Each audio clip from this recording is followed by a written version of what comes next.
recently we took a road trip, and during the road trip it was my turn to drive, and I was sitting at the steering wheel thinking to myself, this is an 8 to 9 hour drive, and I was just really dreading the fact that it was such a long drive, and I was just imagining sitting at the wheel for 8 to 9 hours, and I was really kind of getting frustrated.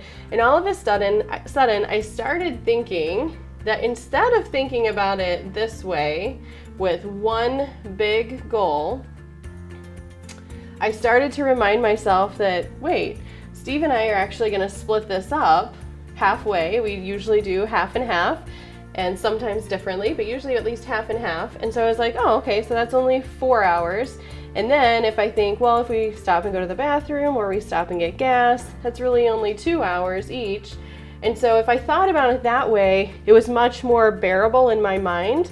And so I thought, this is such a great way to think about the goals that we're setting, because sometimes these goals are so long term that we think, wow, this is really exciting.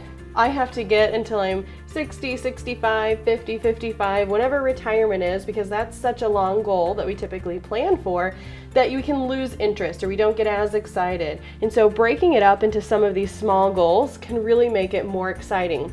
A few that I can think of, sometimes it's just once you get that first $100,000 saved. So that's one of the little goals that's going to get you to the long term. So that's something exciting. And then maybe it's once you have that new house, or maybe you've gotten your MBA, or now that you have kids. And so now you're like, okay, we're starting to make some progress.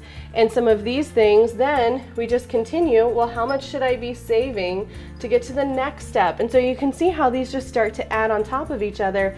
But when you look back, you can see the progress that you've made over time. So I thought that might be helpful. It was really helpful to me because we also were listening to a book on CD or a book on audio, and that really helped to make the time go fast. So just think that sometimes we need a mental change from how we view these goals and these things we're planning for, to just break them up to make them much more exciting along the way.